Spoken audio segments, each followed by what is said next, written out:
kami tetap satu dan kami sama-sama mengakomodasi semua elemen masyarakat, dan ini adalah kegiatan ketika kami berada di Kupang bersama anak-anak pemulung. Dan kegiatan lainnya ketika kami juga dari Rotary Club, baik di Kupang, baik di Semarang, dan berbagai area lainnya, mengadakan acara bersama Natal dengan para pengungsi, anak-anak pengungsi Timor Timur. Dan ketika itu saya menggendong salah satu anak, ini pengalaman yang luar biasa, karena anak ini ditinggal begitu saja oleh orang tuanya di salah satu panti, dan Rotary bisa hadir untuk memberi kebahagiaan, dan melihat senyum wajah anak-anak ini membuat hati kami bahagia. Dan kegiatan lain yang juga dilakukan oleh salah satu klub di Semarang pada kegiatan yang kami adakan adalah tentang perdamaian. Tapi ketika kami berkunjung ke Madura, baru saja bulan Februari kemarin, kami mengadakan Peace Run, dan di sana kami juga menghadiri dan mendatangi pesantren yang ada di sana, dan pesantren ini juga binaan dari Rotary Club Surabaya Rungkut, yang memberikan bantuan MCK dan juga program-program pendidikan dengan Kiai Muid yang ada di Pamekasan, Madura. Dan kemudian ada sebuah program yang juga cukup menarik dilakukan oleh Rotary Club Semarang Sentral, di mana mereka juga mengadakan sebuah program Youth Day dengan mewujudkan perdamaian di Indonesia. Dan di sini anak-anak sekolah diajak untuk membuat sebuah essay, persepsi, opini, dan pandangan mereka tentang perdamaian, dan mereka menuangkan pada tulisannya. Kemudian setelah itu mereka mempresentasikan, dan ternyata anak-anak ini luar biasa di SMK Bagimu Negeri di Semarang. Sebuah program yang diinisiasi oleh Rotary Club Semarang Sentral ini memberi warna untuk salah satu fokus area perdamaian kami. Dan sebelum slide ini tadi telah terlihat juga sebuah program yang dilakukan teman-teman di Surabaya, mengajak salah satu NGO untuk bersama-sama kami mengadakan roadshow. Di sini terlihat Rotary Club dari Surabaya Sentral, ada PP Sanjana, yang bersama-sama mengajak untuk berkunjung ke rumah-rumah ibadah yang ada di Surabaya, di mana memberikan sebuah wawasan perdamaian bagi kita semua. Kemudian kegiatan lain yang dimiliki oleh Rotary di Bali, kemudian di Surabaya, kami juga menghadirkan beberapa bantuan sebagai tali kasih kami. Ada gerakan penghijauan di Pura Tapsai Bali oleh Rotary Club Bali Taman, dan juga bantuan fasilitas wastafel di gereja di Bali, dan akan hadir lagi wastafel-wastafel yang akan dipersembahkan oleh Rotary Club Bali Taman dan mungkin dari area yang lain untuk rumah-rumah ibadah yang ada di wilayah area Indonesia. Kemudian bantuan fasilitas wudhu di sekolah di Surabaya diinisiasi oleh Rotary Club Surabaya Kaliasin, juga mewarnai sebuah program pengabdian kami.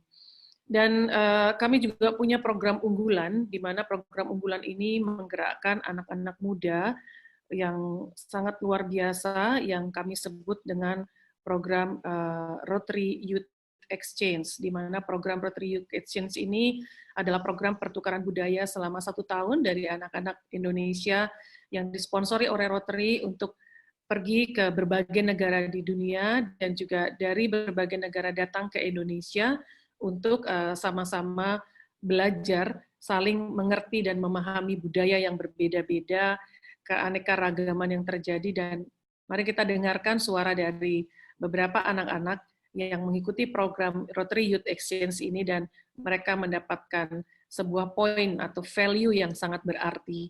Maka bagi peserta dari webinar ini yang mungkin ingin memberikan kesempatan pada anak-anak dan generasi muda untuk mengikuti program Rotary Youth Exchange kami, silakan bisa follow Instagram kami, website kami, dan bisa mengikutkan anak-anak dan generasi-generasi muda untuk mendapatkan sebuah pengalaman baru. Kita dengarkan dari Yobel, Rotary Youth Exchange Student 2018-2019 yang berkesempatan untuk belajar 1 tahun di Taiwan. Silakan.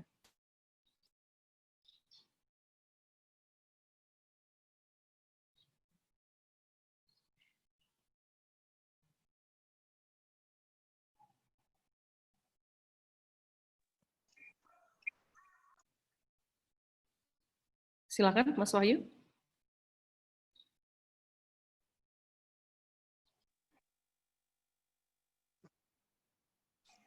Yobel mungkin bisa di-unmute.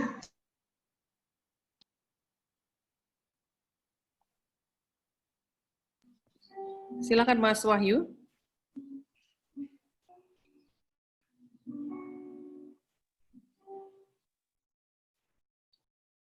Baik, mari kita pindah ke yang berikutnya. Ada Katrenina, Rotary Youth Exchange di USA 2019-2020. Mungkin nanti di belakang saja kita tampilkan semuanya karena mereka juga selisih waktu. Dan kemudian yang berikutnya, silakan Mas Wahyu, silakan yang berikutnya saja. Nanti kita tampilkan atau kita perdengarkan suaranya di sesi akhir. Dan yang sedang berada di Perancis, Beraji Kusuma Maharani, Rotary Youth Exchange 2019-2020. Kita akan dengarkan suara-suara mereka setelah nanti kita berdiskusi dengan Mbak Yeni Wahid. Baik, yang berikutnya adalah sebuah kenangan kami yang sangat luar biasa, dan program ini adalah program yang dikolaborasikan antara Mediators Beyond Borders Internasional dan hadir CEO dan Presiden dari Mediators Beyond Borders, Mbak Yeni Wahid, kemarin kebetulan November yang lalu mengadakan konferensi atau kongres perdamaian di Bali. Dan kami juga bersama-sama dengan beliau, dan ada pesan dari beliau, tetapi kelihatannya sudah ada bergabung di sini, mungkin nanti bisa disapa, ataukah suaranya bisa diperdengarkan, atau masih nanti, Mas Wahyu? Baik, kita lanjut saja. Yang berikutnya, ternyata Gus Dur benar-benar menjadi sahabat dari Rotarian. Beliau pernah hadir ketika menjadi Presiden Republik Indonesia di tahun 2000, menghadiri District Conference Rotary di Bali, dan kemudian hadir kembali di Semarang dan menerima penghargaan tertinggi dari Rotary Paul Harris Fellow pada tahun 2000. Lihat pada gambar, beliau sedang bersama dengan Past District Governor Thomas Aquinas.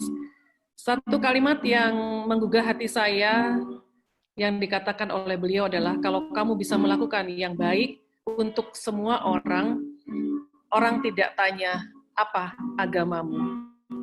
Dan saya mengenal Gus Dur secara dekat ketika Gus Dur meminta izin kepada Raja Pakubuwono XII dan Sultan Hamengkubuwono ke-10 untuk berziarah ke makam Sultan Agung pada waktu itu. Kebetulan saya dan suami saya, Gusti Dipo, yang diminta atau ditugaskan oleh Sinuwun untuk mendampingi Gus Dur. Hanya satu hal yang sangat sederhana, karena pada waktu itu beliau dikenal dengan batik Gus Dur, menggunakan motif batik yang memang ada beberapa motif parang yang bagi keraton tidak diperbolehkan untuk dipakai oleh orang umum. Lalu Gus Dur mengatakan, saya harus sowan sama yang punya pakem batik ini, maka saya memohon izin untuk supaya saya tidak kesalahan. Beliau sangat luar biasa. Dan pertemanan ini, persahabatan antara Rotary dengan Gus Dur yang memberi warna untuk berkembangnya Rotary di Indonesia. Kami ingin menutup akhir periode dari pengabdian Rotary di tahun ini, karena Rotary ini masa pengabdiannya berakhir di tanggal 30 Juni nanti. Satu inisiasi dari Presiden Didin dari Surabaya dan juga teman-teman semua area di Jawa Timur. Mari kita lihat pada slide berikutnya. Kami akan mengadakan sebuah program untayan kasih Rotary Goes to Pesantren Darul Ulum. Kebetulan Gus Hans dari Pesantren Darul Ulum sudah menjadi anggota Rotary, dan kami akan ke Tebu Ireng dan berziarah ke makam Gus Dur sebagai penghormatan dan penghargaan kami kepada beliau sebagai tokoh pluralisme yang sangat merangkul, dan kami merindukan saat ini di tengah kondisi pandemi ini, di tengah bangsa ini sedang diuji. Kami merindukan sosok yang sangat cinta akan perdamaian, sosok yang bisa mempersatukan berbagai macam unsur yang ada di masyarakat, dan ternyata Gus Dur sudah menjadi sahabat Rotary begitu lama, dan kehadiran Mbak Yeni Wahid sangat mewarnai dan memberikan support dan dukungan kepada kami yang luar biasa. Terima kasih Mbak Yeni, semoga Mbak Yeni juga bisa ikut bersama kami, insya Allah di tanggal 27 Juni, tentu saja dengan protokol kesehatan pandemi ini. Dan Mbak Yeni ini saya mengenal beliau juga sudah cukup lama, karena kebetulan ketika saya menikah tahun 2000 di Keraton Surakarta, beliau juga hadir, dan dalam beberapa kesempatan Mbak Yeni juga selalu hadir, dan sosok yang menginspirasi, sosok yang meneduhkan dan menenteramkan hati semua orang yang mendengarnya. Maka terima kasih sekali Mbak Yeni atas kesempatan untuk bisa bersama-sama dengan kami, keluarga besar Rotary, dan juga begitu banyak teman-teman sahabat-sahabat Rotary yang ada di sini. Dan terima kasih Prabha Sankaranaraya, CEO dari Mediator Beyond Borders, ternyata hadir di sini. Thank you for coming, Prabha. I know it was too late for you, karena ini di Amerika sudah sangat dini hari, tapi sangat antusias beliau hadir di sini. Pepperoni di sini juga hadir, Eji Arika mendampingi, jadi nanti Prabha juga bisa ikut sedikit memberikan statementnya, pesannya untuk perdamaian, karena beliau ternyata hadir langsung, tadi mengirimkan record audionya, tapi ternyata beliau dengan sangat antusias hadir bersama kita. Terima kasih sekali semuanya, semoga webinar kali ini bisa bermanfaat dan membuka wawasan kita untuk bisa menciptakan dan menghadirkan perdamaian di muka bumi ini. Terima kasih, wassalamualaikum warahmatullahi wabarakatuh. Terima kasih DG Febri Diposukusumo yang telah memberikan pemaparan, menjelaskan tentang Rotary. Sebelum saya masuk kepada Mbak Yeni Wahid, saya sapa Mbak Yeni saja, lebih nyaman begitu. Perkenankan saya untuk menyambut selamat datang bergabung dengan kita di sini, Kiai Ali dan Kiai Dr. Marsudi. Keduanya beliau adalah Wakil Ketua Pengurus Besar Nahdlatul Ulama Indonesia. Terima kasih sekali bisa bergabung di sini sehingga kita bisa berdiskusi lebih tajam. Fellow Rotarian and friends, Bapak Ibu sekalian, ketika kita bicara tentang Rotary, kok aneh-aneh sih, kesannya kan begitu. Ngapain repot-repot kok ngomongin perdamaian? Karena di Rotary itu sebetulnya ada 6 fokus yang dijadikan area pengabdian. Yang pertama adalah pendidikan dasar dan literasi. Yang kedua adalah kesehatan ibu dan anak. Kita tahu di Indonesia ibu dan anak ini luar biasa tingkat meninggal ya, kematian ibu saat melahirkan. Terus ada lagi yang namanya pencegahan dan perawatan penyakit. Ada air dan sanitasi, ada pembangunan ekonomi dan pembangunan masyarakat, serta yang banyak tidak diduga oleh orang lain, Rotary menyediakan usaha khusus, program-program khusus tentang peace and conflict prevention resolution. Jadi kita bicara tentang perdamaian, seingat saya ada 9 center di seluruh dunia, ada beasiswa diarahkan ke sana, baik itu yang bersertifikat maupun yang untuk gelar master. Jadi kira-kira itu yang menyebabkan mengapa Rotary kok tiba-tiba hari ini bicara tentang perdamaian. Jadi bukan hanya hari ini, itu memang bagian dari area of fokusnya yang dilakukan. Bapak Ibu sekalian, saya sambut juga di sini kelihatan di monitor saya PDG Miko. Terima kasih bergabung dari distrik 3410. Dulu kami bersama-sama di 3400. Seluruh Indonesia dulu hanya 1 distrik, sekarang ada 2 distrik. Indonesia yang sisi barat, dari Jogja sampai ke seluruh Sumatera dan Kalimantan. Satunya yang sisi timur, dari Solo sampai ke Papua. Fellow Rotarian dan Bapak Ibu sekalian, hari ini kita mengundang Mbak Yeni Wahid. Beliau dikenal orang sebagai aktivis perdamaian, pergi kemana-mana saya tahu memberikan ceramah di mana-mana dan menginspirasi banyak orang bahwa damai itu penting, damai itu indah. Kira-kira begitu.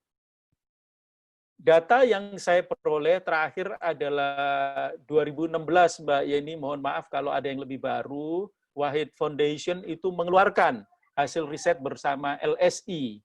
tentang konteks yang di Indonesia. Nanti mungkin akan disinggung-singgung. Jadi saya persilahkan Mbak Yeni Wahid untuk menyapa semua teman dan menyampaikan pemaparan. Silakan Mbak Yeni. Terima kasih Bapak Ibu sekalian. Assalamualaikum warahmatullahi wabarakatuh. Salam sejahtera bagi kita semua. Om Swastiastu, Namo Buddhaya, Shalom, salam kebajikan, Rahayu, Rahayu, Rahayu. Yang saya hormati Gusti atau DG Febri Dipokusumo atas fasilitas beliau sehingga saya hari ini bisa bertemu dengan Bapak Ibu sekalian. Bapak Roni dan segenap Rotarians yang telah hadir pada hari ini, khususnya di Distrik 3420, juga para non-Rotarians yang juga telah bergabung dengan kita. Pertama-tama saya menyampaikan apresiasi saya karena telah diundang untuk bisa bergabung dengan Bapak Ibu sekalian pada acara webinar series hari ini. Dan tadi waktu melihat paparan yang telah telah dipaparkan oleh Gusti Febri, saya menjadi tambah emosional karena ternyata Gus Dur telah menjadi bagian dari Rotary Club Indonesia sudah sejak lama. Jadi tentu bagi saya itu membawa nilai sentimental yang sangat kuat sekali. Jadi terima kasih telah memperkenankan saya untuk mengikuti jejak yang telah dilakukan oleh Gus Dur, dan semoga apa yang telah dilakukan oleh keluarga Wahid itu bisa selalu seiring dengan apa yang telah dilakukan dan apa yang akan dilakukan oleh keluarga besar Rotary Club di Indonesia. Nah, Pak Roni yang baik, memang betul kami sudah pernah membuat sebuah kajian dengan LSI, tapi kajiannya sebetulnya beberapa tahun kami lakukan. Yang terakhir yang kami launching itu adalah kajian tahun 2018 itu mengenai kondisi toleransi dan radikalisme, intoleransi dan radikalisme di Indonesia. Nah, saya sangat appreciate sekali dengan apa yang dilakukan oleh Rotary Club, terutama tadi mendengarkan secara khusus fokus dari Rotary ya untuk menangani berbagai macam masalah yang ada di dunia, bukan cuma di dunia, dan kalau Rotary Club Indonesia fokus untuk mengatasi isu-isu yang ada di Indonesia, mulai dari pendidikan dasar, kesehatan, sanitasi, bahkan ternyata ada konflik prevention di sana juga.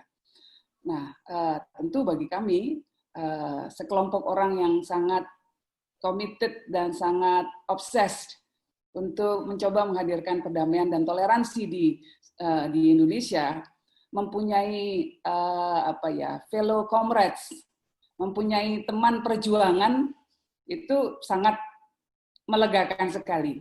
Ya. Dan yang menarik bagi saya tentunya bahwa anggota Rotary Club itu serius sekali dengan apa yang dilakukan mereka. Ya, serius sekali dengan upaya-upayanya. Tadi juga melihat paparan atas segala kegiatannya, itu saya kagum sekali. So I just want to say congratulations, my biggest appreciation atas semua efforts yang telah dilakukan to create a better world untuk kita semua. Nah, jadi itu mungkin yang ingin saya katakan, dan saya juga sangat kagum dengan motto yang dimiliki oleh Rotary Club, ya, service above self. Tidak banyak orang yang punya motto semacam ini. Ada makna yang luar biasa di dalamnya, bahwa ourself, diri kita, itu harus mengambil prioritas kedua dibandingkan dengan prioritas pertama, yaitu kemanusiaan, kepentingan umat manusia. Ini luar biasa sekali, bahwa ini diverbalkan, bahwa ini diartikulasikan dalam sebuah motto organisasi, itu sebuah hal yang sangat positif dan luar biasa, dan kita semua tentu berterima kasih atas Rotary Club atas kesungguhannya dalam melaksanakan berbagai macam pengabdiannya tersebut. Nah, tadi juga seperti disebutkan oleh Gusti Febri dan Pak Roni, bahwa saat ini dengan adanya COVID-19, kita tentu ada ancaman-ancaman besar yang kita hadapi. Bukan cuma pandemi, bukan cuma persoalan public health, bukan cuma persoalan kesehatan yang kita lihat. Ternyata pandemi COVID-19 ini justru meng-highlight banyak sekali problem yang selama ini sudah ada di dunia dan sudah ada di masyarakat. Misalnya problem konflik. Kalau masyarakatnya sudah rentan konflik, maka pandemik ini justru cenderung lebih menguatkan konflik tersebut. Ada kecurigaan yang ada. Ketika masyarakat sudah curiga, maka lebih mudah untuk berburuk sangka. Lalu persoalan-persoalan seperti inequality, kesenjangan ekonomi antara yang kaya dan yang miskin. Kita melihat persoalan kemiskinan dan lain sebagainya. Justru COVID-19 ini makin menguatkan atau makin memperlihatkan persoalan-persoalan tersebut di masyarakat kita. Tadi juga disebutkan bahwa persoalan perempuan misalnya. Persoalan perempuan dan gender equality masih menjadi persoalan besar di dunia. Apalagi di Indonesia dengan kultur kita yang sangat konservatif. Nah, dengan adanya COVID-19 ini juga makin kerasa persoalan gender tersebut, persoalan terutama yang ada kaitannya dengan gender-based violence. Kekerasan terhadap perempuan atau kekerasan dalam rumah tangga. Justru kita melihat dengan adanya COVID-19 ini ada peningkatan angka domestic violence. Kekerasan dalam rumah tangga yang terjadi. Bukan cuma di Indonesia, tapi juga di seluruh dunia. Orang-orang atau masyarakat yang mungkin sebelumnya sibuk dengan kegiatannya masing-masing, lalu kemudian dengan adanya COVID, dipaksa untuk berada satu rumah, terus-menerus berinteraksi dengan pasangannya atau dengan anggota keluarganya, ternyata banyak yang ketika mereka tidak mampu membuat pola komunikasi yang baik, lalu kemudian terjebak dalam pola hubungan yang penuh dengan kekerasan. Sehingga yang terjadi adalah domestic violence justru meningkat. Nah, lalu isu yang lain lagi yang juga menjadi highlight kita semua misalnya adalah climate crisis. Kita melihat bahwa isu lingkungan hidup masih jadi persoalan besar. Dan awalnya kita bersyukur dengan adanya COVID ini, manusia tinggal di rumah saja, maka lebih sedikit polusi udara yang dihasilkan, lebih sedikit pencemaran-pencemaran lain yang terjadi di dunia. Bahkan di Venice misalnya, air menjadi lebih bening, di Venesia, lalu kemudian di banyak negara, pantai-pantai menjadi lebih bersih, jalanan menjadi lebih bersih, juga kualitas udara menjadi lebih baik bagi kita semua, tidak banyak orang yang bepergian menggunakan kendaraan. Itu satu dampak yang tadi kita berpikir, oh bagus sekali ya, bahwa ada hal yang positif yang terjadi karena COVID. Tapi ternyata manusia tetap belum belajar dari apa yang terjadi. Ketika kebiasaan kita masih buang sampah sembarangan, maka yang terjadi adalah sekarang penumpukan sampah-sampah masker. Masker bekas dibuang sembarangan dan kembali menyumbat sungai. Jadi, human being memang adalah makhluk yang sangat unik, ciptaan Tuhan yang paling istimewa, tetapi kadang-kadang kita terjebak dalam sikap yang sangat arogan, kita terjebak pada keinginan hanya mengedepankan kepentingan kita sendiri saja. Itu satu hal yang menjadi tantangan bagi kita semua. Karena itu kelompok atau komunitas seperti Rotary Club ini menjadi salah satu harapan besar bagi kita agar ada nilai lain, ada sisi lain, sisi positif dari masyarakat, ya, dari human beings yang bisa lebih mengemuka, yaitu sisi pengabdian terhadap masyarakat tadi. Nah, kalau kemudian kita masuk kepada persoalan conflict prevention dan peace resolution, saya mohon izin untuk share screen. Ada sebuah, mohon izin kalau boleh untuk, Admin mohon dibantu supaya bisa share, oke. Baik. Saya pikir saya ingin membagi saja berdasarkan contoh gitu ya, langsung contoh konkret karena terinspirasi dari teman-teman Rotary Club. Ya. Apa sih yang bisa kita lakukan untuk menumbuhkan peace dan terutama melakukan conflict prevention di tengah-tengah masyarakat. Kalau kita lihat, tadi Pak Roni mengatakan bahwa kami membuat survei dengan LSI dan memang kami lakukan itu 2 tahun berturut-turut dan hasilnya cukup mencengangkan. Ada banyak sekali kajian-kajian, ada banyak sekali temuan-temuan yang kami dapatkan. Hari ini mungkin saya tidak paparkan semuanya, tetapi mungkin kalau yang berkenan dan tertarik dengan datanya, nanti boleh kontak kami dan kami akan emailkan atau bisa langsung ke websitenya Wahid Foundation atau bisa langsung kontak kami. Itu karena ratusan lembar jumlahnya. Jadi kalau dipaparkan hari ini bisa mati bosan semuanya nanti. Tapi intinya, the gist of it adalah banyak hal yang kemudian kami temukan dari data yang kami hasilkan, yang kami dapatkan ya, mengenai radikalisme dan intoleransi. Seperti juga negara-negara lain di dunia, Indonesia itu ternyata juga tidak imun terhadap adanya intoleransi. Seperti kita sama-sama tahu, intoleransi di dunia sudah meningkat. Intoleransi di negara barat meningkat, intoleransi di negara-negara misalnya negara di Asia juga meningkat, di Afrika meningkat, di mana-mana meningkat. Ini adalah sebuah fenomena global yang kita hadapi. Kelompok radikal ada di mana-mana, bentuknya saja yang berbeda. Kalau di Indonesia ada kelompok yang mengaku membela agama tertentu dan menggunakan aksi-aksi kekerasan misalnya. Di negara lain pun seperti itu. Di Barat kita mengenal yang namanya white supremacists. Kelompok-kelompok yang menginginkan adanya supremasi atau adanya adanya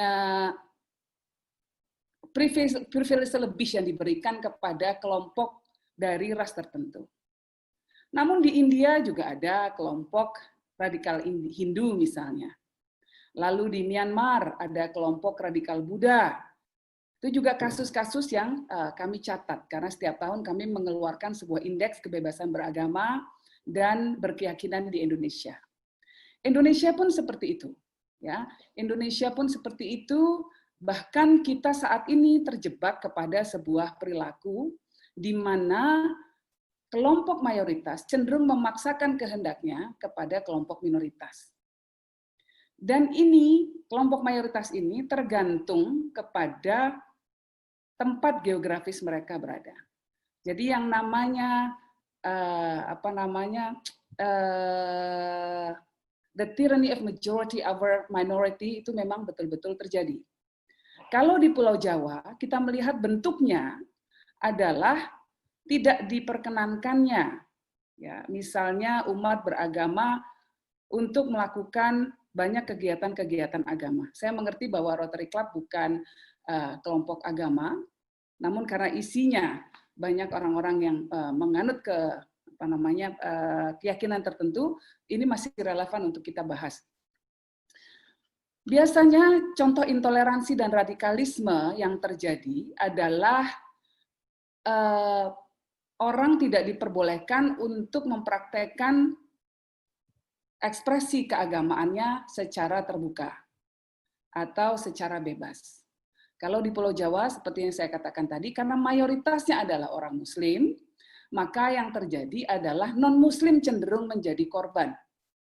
Karena mayoritasnya Muslim. Gereja lebih sulit didirikan, misalnya, lalu kebaktian, dan kelompok-kelompok persekutuan dan lain sebagainya susah untuk menjalankan, kadang susah menjalankan aktivitasnya dan kadang malah terjadi persekusi terhadap mereka. Namun di daerah lain yang mayoritasnya berbeda di negara kita, misalnya di Papua, dengan mayoritasnya di sana adalah Kristen, maka kecenderungannya adalah yang menjadi korban adalah kelompok masyarakat non-Kristen. Di NTT misalnya, kalau yang pernah kami catat adalah sangat sulit sebuah masjid untuk didirikan di sana. Ada masjid di Kota Kupang, untuk mendirikan butuh waktu bertahun-tahun mengurus izinnya. Dan yang menarik, kami kemudian mengambil sebuah contoh, ya, ketika kami sandingkan antara kasus yang ada di Kupang dan kasus yang ada di Bogor, banyak sekali kemiripan-kemiripan yang ada di sana. Contohnya adalah, kalau yang di Bogor adalah tidak dibolehkannya gereja berdiri, gereja Yasmin, mungkin masih ingat. Nah, kalau di Kupang, masjid.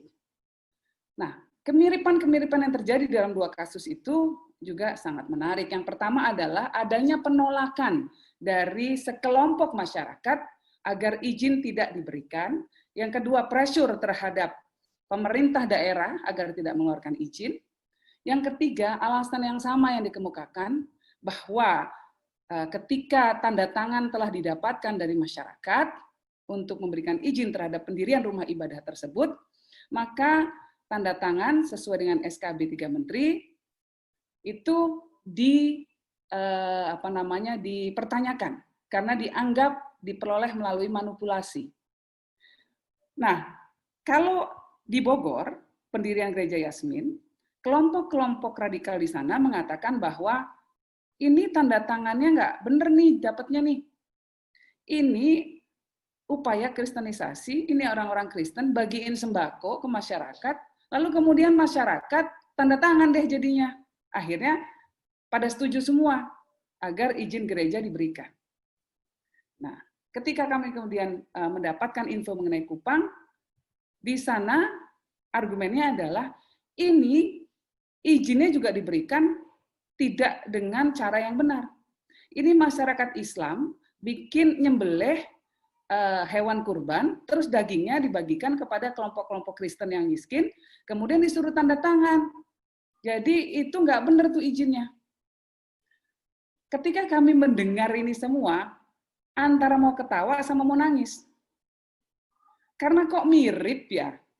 Kok mirip, sama-sama nggak mau kasih izin rumah ibadah didirikan di daerah yang mayoritas adalah agama tertentu, dan rumah ibadahnya adalah rumah ibadah minoritas, yang pertama. Yang kedua, alasannya juga sama, cuma diganti, yang satu sembako yang dikasih oleh orang Kristen, yang satunya daging kurban dikasih oleh orang Islam. Artinya dari contoh yang sangat kecil ini saja menunjukkan bahwa intoleransi dan radikalisme itu bukan karena ajaran agama, tetapi karena sikap dari orang yang mengaku sebagai pemeluk agama tertentu. Nilai yang dipegangnya. Kalau nilai yang dipegangnya adalah nilai intoleran, kalau nilai yang dipegangnya adalah nilai yang memang radikal, dia agama apapun bisa jadi radikal. Kelompok radikal Buddha yang di Myanmar, banyak teman-teman Buddha, mungkin saya tidak tahu berapa banyak yang ada di Rotary Club, tapi juga pasti sangat terkejut ya dengan gambaran yang muncul dengan kelompok Buddha yang ada di Myanmar. Agama Buddha yang bagi kita adalah agama yang condong atau selalu berkaitan dengan bukan cuma perdamaian, tapi harmoni dengan siapapun, melindungi, bahkan cacing pun dihormati, apalagi manusia. Ternyata mampu melakukan genocide, ternyata mampu melakukan act of cleansing, ya, mampu melakukan kejahatan kemanusiaan terhadap kelompok minoritas Rohingya di sana. Bahkan mereka sampai ada yang kasus di mana pendeta Buddha radikal, dan itu sampai ditampilkan di majalah Times sebagai cover, ya, membakar kelompok Rohingya. Ini kan bagi kita kok bisa sih seperti itu? Nah, ini menunjukkan sekali lagi apa yang tadi saya sampaikan, bahwa tendensi untuk bersikap radikal, tendensi untuk bersikap intoleran bukan hanya dimiliki oleh satu kelompok agama tertentu, tapi semua orang bisa terjebak dalam perilaku seperti itu. The white supremacist di Amerika, yang kemarin kasus yang kita hadapi, George Floyd, yang sekarang kita lihat menjadi pemicu dari ketegangan-ketegangan di Amerika, itu kan adalah the tip of the iceberg. Puncak gunung es, di mana persoalan rasial sudah ada sudah ratusan tahun di Amerika. Bahkan perbudakan pun pernah menjadi sebuah kultur yang sangat lekat dengan Amerika dulunya. Nah, artinya kalau ini adalah nilai, maka di sana pun ada harapan. Harapannya apa? Harapannya adalah bahwa kalau kita melakukan langkah-langkah bersama, langkah-langkah secara sistematis untuk mengedukasi masyarakat agar tidak terjebak pada perilaku dan nilai intoleran dan nilai radikal, mungkin dengan menggunakan pendekatan agama, mungkin dengan menyertakan para pemuka agama, bekerja sama dengan tokoh-tokoh yang punya basis, punya influence, punya pengaruh di masyarakat, mungkin kita bisa membangun sebuah masyarakat yang punya sistem nilai yang berbeda. Itu mungkin yang ingin saya katakan. Nah, kembali kepada slide saya.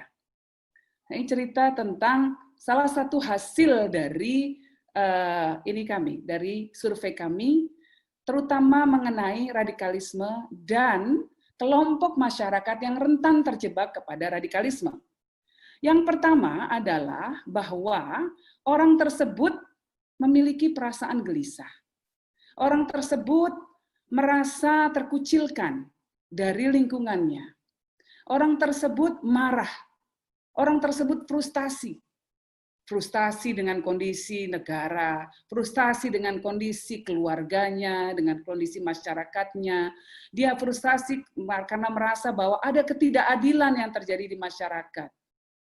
Ada anak-anak yang dulu banyak orang menyangka bahwa yang namanya kemiskinan dan tingkat pendidikan itu berkorelasi langsung dengan radikalisme. Ternyata tidak. Dia memang menjadi underlying factor, ya, tetapi tidak langsung menjadi pemicu. Pemicunya adalah hal yang berbeda. Kenapa? Karena ternyata banyak sekali anak-anak yang ikut masuk dalam gerakan-gerakan intoleran dan radikal berasal dari keluarga yang cukup mampu, berasal dari tingkat pendidikan yang cukup tinggi. Bahkan saya nggak tahu ini, Mbak Febri tahu nggak yang namanya Bahrun Naim. Bahrun Naim asalnya dari Solo. Dia adalah orang Indonesia yang kemudian bergabung dengan ISIS di Syria. Anak ini banyak merekrut anak-anak muda lainnya lewat online untuk bergabung dengan ISIS. Bahrun Naim itu sekolahnya S2 dan keluarganya adalah saudagar batik di Solo. Artinya tingkat pendidikan dan tingkat ekonomi dari keluarga Bahrun Naim cukup baik. Tetapi anak ini dibesarkan dalam lingkup keluarga yang memang nilainya adalah nilai yang keras, nilainya yang radikal. Nah, ketika anak-anak ini kemudian melihat apa yang terjadi di lingkungannya, kemudian mereka melihat kok ada kesenjangan yang luar biasa antara yang miskin dan yang kaya, apalagi kalau misalnya ada yang mencekoki mereka dengan berbagai macam pesan-pesan, ya, dengan berbagai macam perspektif yang menyesatkan. Misalnya adalah bahwa yang kaya di Indonesia hanya dari etnis tertentu, hanya dari kelompok agama tertentu saja. Bagi mereka ini sangat mudah untuk memprovokasi mereka melakukan kegiatan-kegiatan yang sifatnya radikal. Saya bertemu dengan beberapa orang mantan teroris, ya, beberapa di antaranya terlibat dalam kegiatan bom Bali. Nah, saya tanya, sampean itu dibayar berapa sih untuk melakukan tindakan pengeboman seperti itu? Walah Mbak, nggak ada apa-apanya Mbak. Kenapa? Ya, kami habis ngebom itu terus lari. Lari itu disuruh lari. Begitu lari kita cuma dikasih ongkos 500.000 saja. Bayangkan 500.000 dikasih uang segitu. Dan mereka melakukan begitu banyak, ratusan orang meninggal dan billions of dollars of economy dampaknya rusak. Butuh waktu bertahun-tahun bagi kita semua untuk merebuild Bali. Dan ongkosnya cuma segitu. Saya dengarnya juga nggak tahu, saking terenyahnya saya, aduh, cuma segitu harganya. Karena itu bukan uang yang mendasari mereka, tetapi keinginan untuk memperbaiki sistem, ya, sistem yang salah di mata mereka. Nah, kalau sudah seperti ini, tentu kita harus memperlakukan mereka dengan berbeda. We have to win their hearts and mind. Kita harus memastikan bahwa kita mengerti apa yang mereka alami, dan kemudian membimbing mereka ke dalam sinar terang. Kira-kira seperti itu. Nah, jadi anak-anak yang gelisah, misalnya, ini juga prone terhadap radikalisme. Yang kedua adalah tendensi untuk mengerti atau membaca teks-teks agama secara literal. Jadi ayat-ayat misalnya dalam Al-Quran, dalam Bible, dan lain sebagainya, yang konteksnya konteks perang, sekarang mau dibawa ke konteks modern. Nggak cocok tentunya. Tetapi karena memang gurunya atau mentornya ingin mereka terprovokasi, ya diambil ayat-ayat itu. Nah, jadi penting sekali kita melakukan counter narrative. Ada counter narasi yang kita lakukan untuk mengedukasi orang-orang sebanyak mungkin bahwa tidak begitu bacaannya.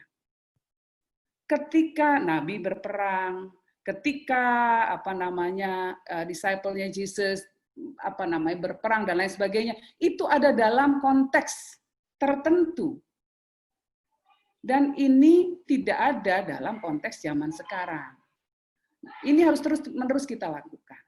Nah, orang-orang yang juga gampang terradikalisasi, mereka banyak terekspos kepada informasi-informasi, termasuk di dalamnya informasi berbasis agama yang banyak mengandung pesan-pesan kebencian, kecurigaan, ya, pesan-pesan yang memprovokasi.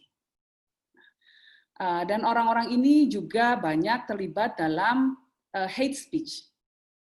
Makanya sebetulnya salah satu cara bagi kita ya untuk mencoba untuk memperkecil jumlah orang yang cenderung gampang diradikalisasi, kalau kita mau mencari mereka, mau observasi mereka di sosial media. Kita bisa melihat banyak orang yang terlibat dalam hate speech, banyak orang yang gampang asal jeplak saja netizen yang maha mulia dan lain sebagainya. Kalau ada orang-orang yang secara konstan terus-menerus terlibat dalam hate speech, mereka-mereka ini dalam pandangan kami seharusnya sudah dimonitor. Dimonitor untuk dilihat gerak-geriknya. Ini salah satu langkah untuk meminimalisir tindakan-tindakan radikal. Karena kalau pikiran, saya mungkin agak berbeda dengan banyak orang. Pikiran tidak boleh kita hukum. Orang berpikir seperti apapun, itu haknya dia. Orang punya kemerdekaan untuk berpikir apapun, bahkan untuk membenci kita pun dia punya kemerdekaan untuk berpikir itu. Selama itu masih pikiran. Tetapi ketika sudah diartikulasikan dalam hate speech, ketika sudah dilakukan sebagai sebuah tindakan, itu berbeda. Nah, ini salah satu cara untuk langsung mendeteksi, melakukan deteksi dini. Nah, karena kami punya data-data mengenai mereka-mereka yang rentan terhadap radikalisme, lalu kami berpikir bahwa harus ada upaya untuk melakukan conflict prevention, seperti yang dikatakan Pak Roni tadi. Lalu akhirnya kami melakukan berbagai upaya, salah satunya yang disebut sebagai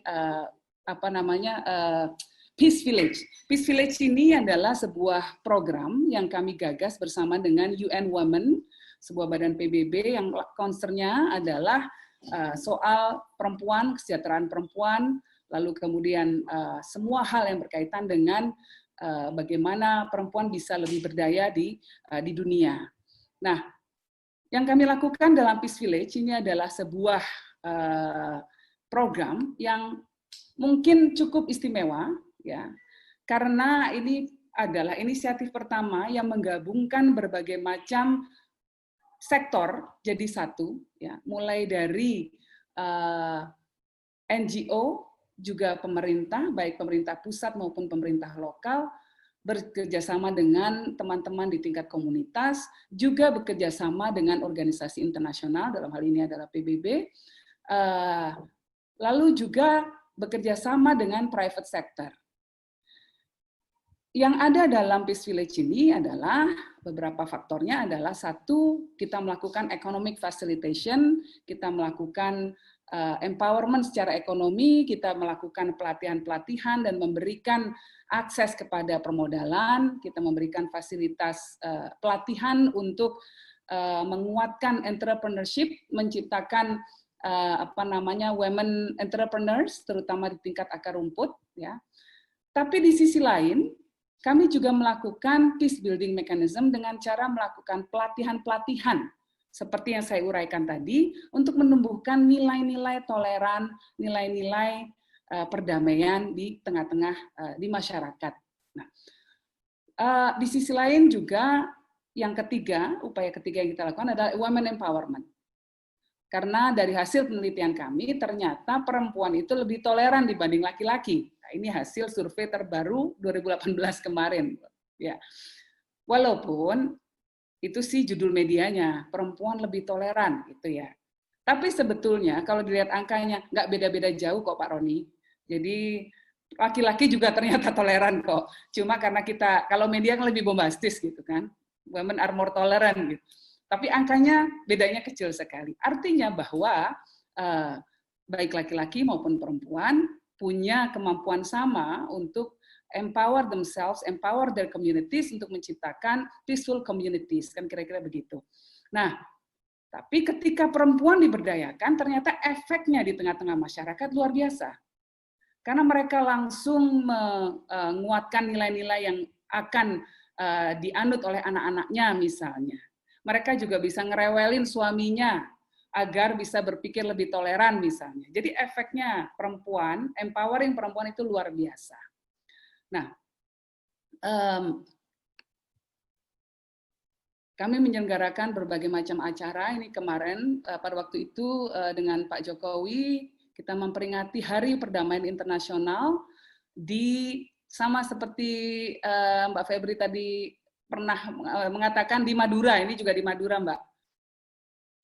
Jadi, dan ini acaranya cukup unik, seperti mungkin Bapak Ibu sekalian tahu, Madura adalah masyarakat yang cukup konservatif, di mana perempuan biasanya ada di belakang, tapi kemarin pada saat Hari Perdamaian Internasional justru perempuan yang kita tampilkan di panggung. Dan kami punya Peace Village di sana. Ya, salah satu Peace Village kita adalah di Madura, di Sumeneb. Dan ketika kami meng-approach warga di sana cukup menarik sekali karena karena reaksi-reaksi yang timbul itu cukup refreshing bagi kami. Contoh gampangnya ketika kami mengintrodusir konsep tentang women empowerment. Maka celotehan-celotehan yang muncul itu cukup menarik, misalnya ada satu ibu yang mengatakan, oh kita nggak tahu loh kalau perempuan itu punya hak. Buat orang-orang yang mungkin yang educated seperti Mbak Febri, bagi kita, we take it for granted tentang hak perempuan. Tapi ternyata di luar sana, terutama di daerah-daerah terpencil, hak perempuan itu tidak pernah diajarkan. Nah, akhirnya ketika kemudian kami coba introdusir pelan-pelan, tentunya dengan cara yang harmoni dengan lingkungannya, ya, maka memang ada peningkatan kepercayaan diri. Ibu yang waktu itu mengatakan bahwa saya nggak tahu loh kalau perempuan itu punya hak, sekarang malah berencana untuk mencalonkan diri sebagai kepala desa. Ini jadi ada contoh perubahan perilaku yang luar biasa. Peace Village ini ada di 9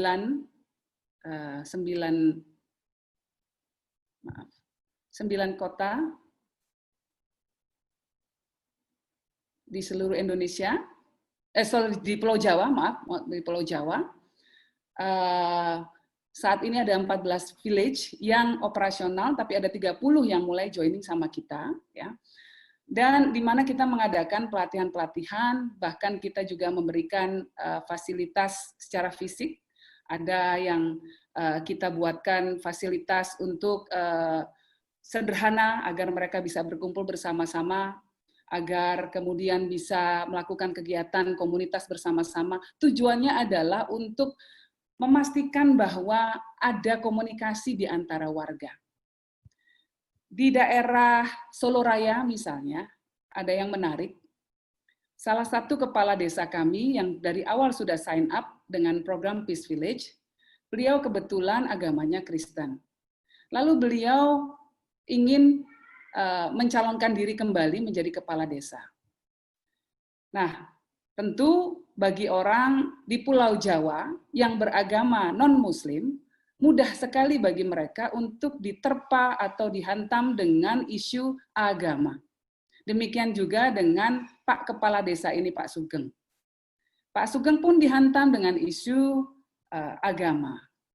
Tetapi karena penduduk desa tersebut sudah mendapatkan pelatihan dari kami selama ini, maka menjadi lebih kuat, menjadi lebih resilient terhadap isu-isu agama, dan Pak Sugeng kemudian membuat sebuah kampanye ya yang isinya berdasarkan tema rukun guyub. Desaku rukun dan guyub. Tidak menyinggung agama, tidak menyinggung apapun. Ternyata dengan pendekatan seperti itu Pak Sugeng bisa terpilih kembali.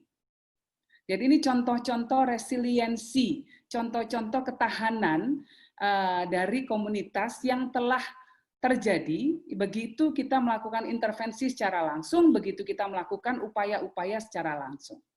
Alhamdulillah bahwa Peace Village ini sudah reach out, sudah berdampak terhadap lebih dari 300.000 populasi, karena ada banyak sekali keluarga yang langsung mendapatkan dampak dari kegiatan ini.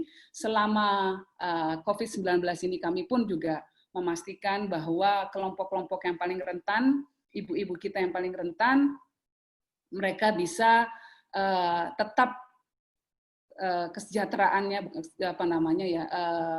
bisa tetap mengarungi atau bisa melewati COVID ini dengan baik. Kami melakukan program-program sosial, membagikan sembako dan lain sebagainya. Nah, kalau dari sisi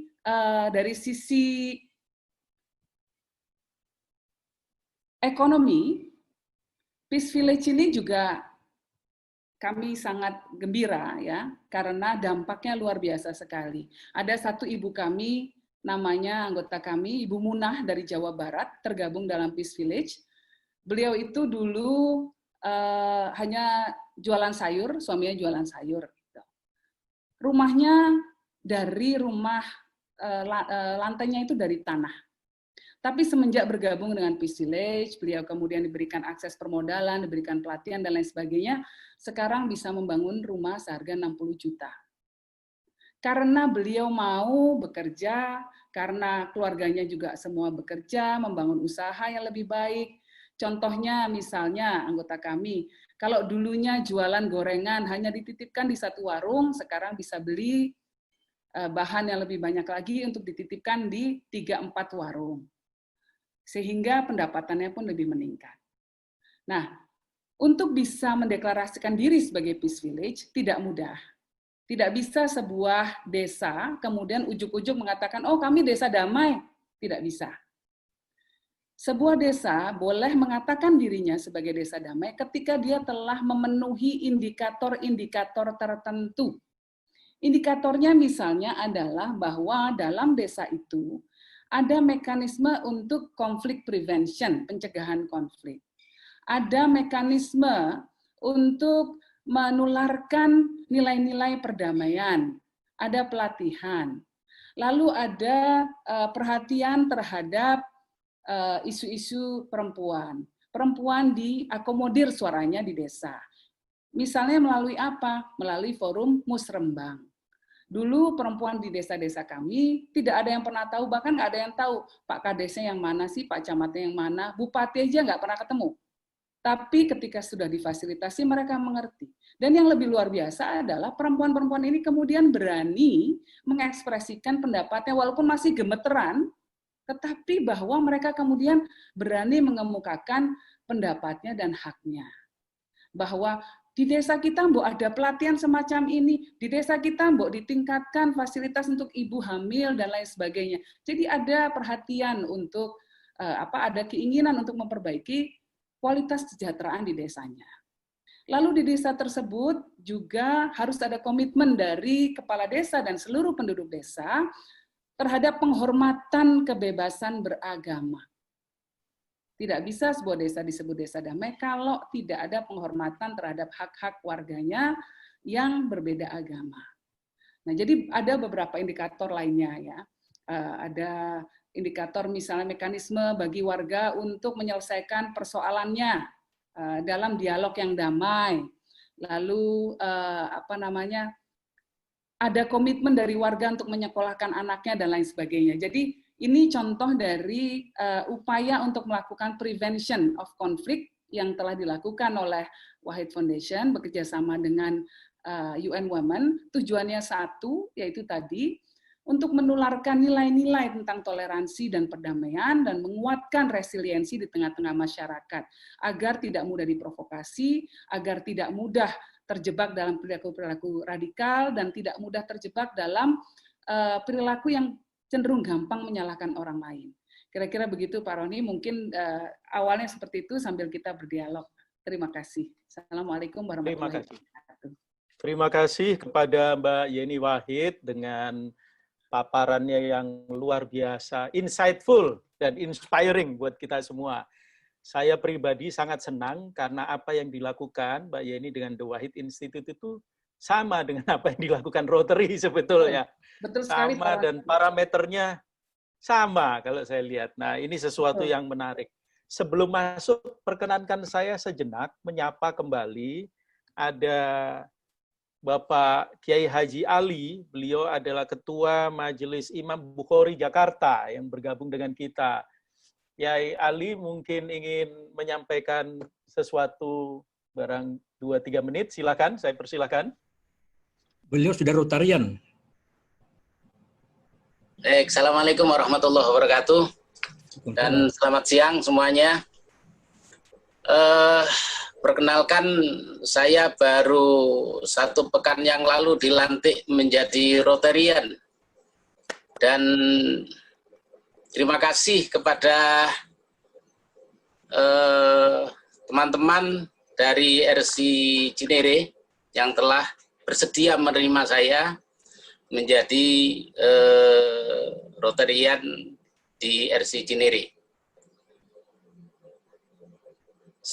Assalamualaikum juga buat Ning Yeni. Saya itu kalau manggil Mbak itu kualat. Karena kalau di Jawa Timur, sebagai orang Jawa Timur, dari keluarga besar pesantren, Mbak itu panggilan untuk umum. Sementara panggilan khusus untuk putra-putri kiai, kalau putrinya itu dipanggil Ning. Dengan kalau putra kiai panggil Gus. Jadi kualat saya kalau manggil Mbak Yeni. Jadi saya manggil Ning Yeni.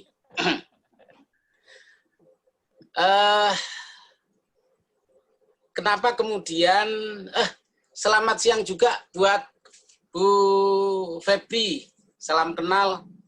Saya Ali Mahfud dari Jakarta Utara. Mudah-mudahan untuk selanjutnya kita bisa saling komunikasi. Kenapa kemudian saya dengan ikhlas dan sukarela masuk ke Rotary? Sebenarnya saya berhubungan dengan teman-teman Rotary dari beberapa tahun yang lalu, bersama-sama dengan Pak Sumantoro dan Pak Hidayat. Terus ada PDG Mustain. Ketika itu kemudian datang menghadap ketua umum Pengurus Besar Nahdlatul Ulama Kiai Said Agil Sirot. Sebelum saya mengajak kepada teman-teman ini, kemudian saya berpikir bahwasannya apa sih platform yang bisa disamakan antara NU dengan Rotary. Setelah saya pelajari, ternyata banyak visi-visi yang sangat sama dan bisa dikerjasamakan dengan NU. NU sebagai sebuah organisasi sosial keagamaan yang bergerak di bidang sosial, pendidikan, dan lain sebagainya, itu mempunyai kesamaan platform dengan Rotary. Maka setelah menghadap Ketua Umum PBNU, Pak Kiai Said Agil Sirot, saya diminta untuk tetap di Rotary, mewakili PBNU, dan membantu teman-teman Rotary untuk mengarahkan sesuatu yang bisa dikerjasamakan. Nah, kemudian terkait hal-hal yang kemarin kita bicarakan, ada yang bilang lah Rotary itu sebagai anti-Zionis. Kemungkinan ini akan kita luruskan. Saya kemarin sudah bicara sama PDG Miko untuk menulis sebuah buku tentang bagaimana perjalanan dan khidmah Rotary untuk masalah-masalah sosial dalam keagamaan yang tidak cuma agama Islam saja, akan tapi dengan agama-agama yang lainnya. Untuk itu saya mohon bimbingan kepada para senior semuanya agar bisa berjalan dan berkhidmah di Rotary dengan baik. Mudah-mudahan apa yang kita kerjakan bersama-sama ini membawa manfaat bagi umat Islam dan bagi seluruh umat manusia secara umum. Terima kasih. Assalamualaikum warahmatullahi wabarakatuh. Waalaikumsalam. Terima kasih Kiai Haji Ali, tapi mulai sekarang saya nyapanya jadi Rotarian Ali. Mohon maaf. Siap. Siap. Karena kita sebut Rotarian. Ada satu lagi, apakah Dr. Kiai Haji Marsudi, Wakil Ketua Pengurus Besar PBNU hadir bersama di sini? Kalau ada, saya persilahkan menyampaikan 1-2 menit pandangan.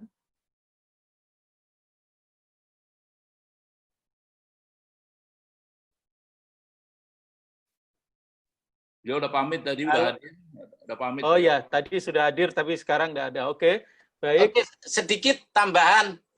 Silakan. Pak Roni, Ya, silakan. perlu saya informasikan bahwasannya Pak Ketua Umum PBNU merupakan anggota kehormatan Rotary Indonesia. Terima kasih. Luar biasa, terima kasih, terima kasih. Di tengah kita juga ada Pendeta Simon Filantrova. Beliau adalah Ketua Persekutuan Gereja-Gereja Indonesia Wilayah Jawa Timur. Pak Simon, apakah bisa menyampaikan 1-2 menit pandangan begitu? Yang tadi tema diangkat oleh Ning Yeni. Silakan. Iya, selamat sore teman-teman. Ning Yeni, selamat sore. Saya kira saya berbahagia sekali nih bahwa ada banyak orang masih peduli pada yang namanya perdamaian. Apalagi tadi Ning Yeni memajang itu acara di Anankoya. Saya kira kalau teman-teman mau belajar tentang lingkungan, sebaiknya memang ke Pondok Pesantren Anankoya, Gulu-Gulu. Luar biasa sekali pondok itu. Kalau kita kan bicaranya jangan buang sampah sembarangan. Mereka itu bikin sampah saja jangan. Ini luar biasa. Jadi dan Gus Faisi saya kira menulis buku tentang sampah itu dimulai dari meja makan. Jadi menghancurkan bumi dari meja makan. Nah, jadi saya pikir Ponpes Anankoya itu menurut saya dia luar biasa karena salah satu bentuk perdamaian itu adalah kepedulian pada lingkungan. Karena bagaimanapun perdamaian itu punya arti membangun lingkungan yang damai. Tadi ada istilah guyup rukun ya. Dan menarik kalau bahwa tadi di village itu justru dari situ dikerjakan perdamaian. Selama ini kita bicara perdamaian masih terlalu elitis ya. Tetapi sekarang justru yang ada banyak orang termasuk Ning Yeni justru mengerjakannya dari village. Dan saya yakin bahwa apa yang dikerjakan oleh Rotary juga tadi katakan bahwa kami juga sama, dan biarlah makin banyak justru gerakan ini dari desa, dari bawah, dari kelompok-kelompok yang kecil, dan itu sama dengan kalau saya pikir bahwa kita menjatuhkan batu di atas air dan kemudian membuat lingkaran, dan lingkaran itu biarlah makin besar. Saya kira itu yang bisa kita lakukan. Seringkali kita bicara tentang mau mengubah Indonesia, tetapi kita lupa bahwa genangan air itu membutuhkan tetesan untuk menciptakan lingkaran. Dan biarlah lingkaran ini makin banyak. Terima kasih Mas Sony, terima kasih Ning Yeni dan teman-teman. Terima kasih Pak Simon, luar biasa. Kalau ke Jawa Timur mesti permisi sama beliau soalnya. Baik. Tadi ada Gus Hans, pengasuh Pondok Pesantren Queen saya lupa namanya, Queen yang di Darul Ulum Jombang. Apakah ada di sini? Baik, kalau mungkin tidak ada, Ning Yeni tadi sudah menyampaikan banyak hal. Apakah fellow Rotarians dan audiens yang lainnya ada yang ingin menyampaikan sesuatu? Saya mulai dari apakah ada para PDG. PDG itu yang bukan Rotarian, mohon dipahami, itu panggilan yang terhormat banget. PDG itu nggak akan pernah habis masanya, karena itu adalah past district governor, mantan orang nomor satunya Rotary. Gitu. Kalau ada di antara PDG yang ingin menyampaikan sesuatu, PDG Miko mungkin? Sharing? Di-unmute dulu PDG Miko.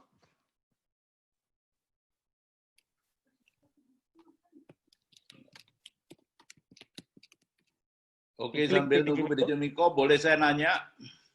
Oke, silakan. Selamat siang dan salam Rotarian buat sahabat-sahabat saya di Indonesia bagian timur. Saya Sumantoro, Past District Governor, Rotary Years 2017-2018. Apa yang disampaikan Mbak Yeni udah sangat luar biasa. Apa yang disampaikan oleh Bapak Pendeta tadi juga ikut menyiram hati kita semua, dan yang disampaikan oleh Kiai Ali. Saya sebagai aktivis kemanusiaan sangat-sangat menghargai apa yang dikerjakan oleh Mbak Yeni. Tapi satu hal yang selalu di dalam benak saya, kita kok selalu di dalam, seolah-olah kita tiap hari ini dihadapkan oleh pandangan-pandangan yang selalu berhadap-hadapan terus. Apalagi dibenturkan oleh kepentingan politik. Saya sangat senang dan bersyukur Mbak Yeni ini nggak terjun ke politik gitu loh. Jadi sebagai penyiram ketegangan-ketegangan yang tiap hari timbul, even sampai hari ini. Di balik pandemi ini, aduh, kadang-kadang kalau saya itu sudah tidak mau mendengarkan berita simpang siur mengenai politik, perbedaan agama dan segala macam. Saya mohon saran Mbak Yeni, apalagi Mbak Yeni itu sekarang dalam quote-unquote dekat dengan pemerintahan, apa yang Rotary bisa lakukan bersama-sama dengan NU untuk menjaga kebersamaan kita. Kita semua udah selalu mengatakan NKRI harga mati, tapi masih banyak tulisan-tulisan bersimpang siur. Kadang-kadang saya suka mikir, apakah sistem politik yang dibangun ini sanggup menahan semua gempuran-gempuran ini? Terima kasih, selamat siang Mbak Yeni. Terima kasih Pak Sumantoro. Pertanyaannya luar biasa sekali, luar biasa berat jawabnya maksudnya. Jadi memang begini, menurut saya ada salah paham yang banyak diambil orang mengenai politik. Pak Sumantoro betul bahwa pada saat ini saya tidak terlibat dalam politik, tetapi yang saya tidak terlibat adalah politik kepartaian. Namun politik kebangsaan saya tetap terlibat. Karena politik kebangsaan itu langsung berkaitan dengan hajat hidup orang banyak. Politik adalah alat. Dan sayangnya politik adalah alat tercepat untuk membuat perubahan, baik perubahan yang baik maupun perubahan yang buruk. Politik bisa menghasilkan kebijakan yang berdampak mensejahterakan orang, menciptakan perdamaian, menciptakan masyarakat yang lebih taat hukum, dan lain sebagainya. Tapi bisa juga menghasilkan keputusan-keputusan atau kebijakan publik yang justru menghancurkan sekat-sekat kerukunan di tengah-tengah manusia. Politik ibarat pisau, bisa dipakai untuk memotong buah atau bisa dipakai untuk merampok, kira-kira kan begitu. Nah, jadi penting sekali justru bagi kita semua untuk memastikan bahwa orang-orang baik, orang-orang yang punya komitmen untuk memberikan service, untuk memberikan pelayanan, pengabdian di atas kepentingan mereka sendiri, itu ada dalam posisi-posisi penting yang bisa mengambil keputusan. Ini sangat penting sekali. Nah, namun di sisi lain ada juga harus ada orang yang tetap berada di dalam civil society atau masyarakat sipil untuk mengontrol jalannya kebijakan publik. Karena sistem politik, orang kalau sudah masuk politik, terutama politik kepartaian dan lain sebagainya, kalau tidak dikontrol, malaikat masuk ke sana pun bisa berubah jadi setan, kira-kira begitu. Nah, penting sekali ada check and balances, penting sekali ada akuntabilitas, penting sekali bahwa para pemimpin-pemimpin kita betul-betul mendengarkan suara rakyatnya. Nah, yang menjadi masalah dalam demokrasi liberal yang banyak dianut di banyak negara pada saat ini adalah bahwa para politisi lebih takut dengan suara konstituennya yang cuma sedikit, daripada menegakkan apa yang seharusnya digariskan oleh konstitusi. Apa yang seharusnya menjadi kesepakatan kita semua. Kalau contoh Indonesia misalnya, ada politisi-politisi yang lebih takut dengan suara segelintir kelompoknya dibandingkan dengan keinginan untuk menciptakan sebuah negara yang betul-betul berdasarkan kebinekaan. Nggak usah ngambil contoh Indonesia deh. Di Amerika, Donald Trump. Donald Trump basis suaranya adalah kelompok kulit putih, ya, yang white supremacist tadi yang saya katakan. Jadi semua retorikanya adalah untuk memastikan bahwa basis suara ini nggak lepas. Akhirnya yang keluar retorika politiknya cenderung menyudutkan orang lain, kelompok minoritas dan lain sebagainya. Nah, jangan sampai ini terjadi di Indonesia. Kita harus memastikan bahwa semua politisi kita tetap mengindahkan etika publik. Tidak boleh ada suara-suara yang kemudian bisa mengucilkan satu kelompok tertentu, apalagi membuat mereka menjadi korban politik.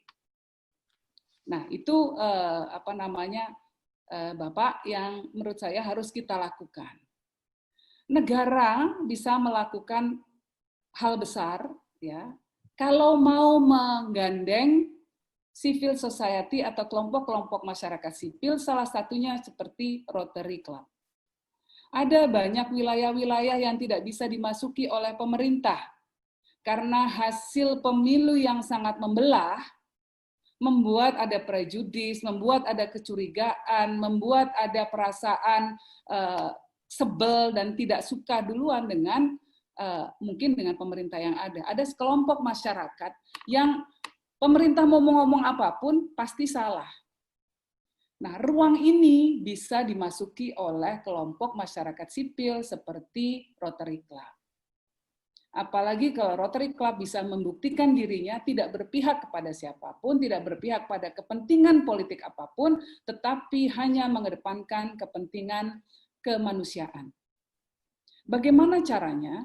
Caranya adalah dengan memastikan Rotary Club independen, tidak mempunyai kepentingan politik, tidak berjuang untuk kepentingan politik praktis, tidak memihak satu partai tertentu, tidak memihak kalau pemerintah harus didukung, kita dukung, tetapi ketika saatnya dikritisi, kritisi juga dengan cara yang baik dan santun, dan kritik yang membangun dengan adanya solusi. Itu akan menumbuhkan kepercayaan bahwa Rotary Club adalah klub yang independen. Pada akhirnya akan membuat masyarakat merasa bahwa Rotary Club bisa menjadi partner kami di saat kami dalam kesusahan. Rotary Club ada bagi kami ketika kami tidak diperhatikan oleh pemerintah atau negara. Nah, jadi, tapi di sisi lain, ya, program pemerintah juga sangat baik. Mungkin di sini saya subjektif, karena saya membantu Pak Jokowi terpilih. Banyak sekali kebijakan-kebijakan publik yang dihasilkan oleh pemerintah ini yang sebetulnya sangat baik. Namun ada juga kebijakan yang seharusnya bisa lebih diperbaiki lagi. Nah, bagi kita, suarakan saja semua hal itu. Tapi niatnya adalah dengan niat untuk memperbaiki the governance of this country, jalannya pemerintahan. Bukan untuk menjatuh, karena itu mungkin niatnya yang berbeda. Rotary Club bisa menjadi partner pemerintah, mengisi ruang, masuk ke dalam komunitas-komunitas yang tidak terjamah untuk menguatkan mereka. Pemerintah setiap 5 tahun, setiap 10 tahun akan berganti. Tetapi masyarakat kita akan tetap seperti itu kalau tidak ada yang membantu. Nah, Rotary Club sudah berjalan puluhan tahun di seluruh dunia. Jadi banyak sekali hal yang bisa dilakukan. Kalau dengan NU networknya banyak, ada di mana-mana, bisa masuk ke mana-mana, sangat bagus sekali. Rangkul juga dari kelompok-kelompok Islam yang lainnya. Ya, mungkin ini Kiai Ali juga bisa memfasilitasi agar kita semua bisa kuat, agar kita semua bisa guyup. Yang mungkin ini sebuah kata yang klise, tak kenal maka tak sayang. Tetapi kita juga sama-sama mengetahui bahwa begitu kita berkomunikasi dengan orang lain, kita menjadi lebih mengerti.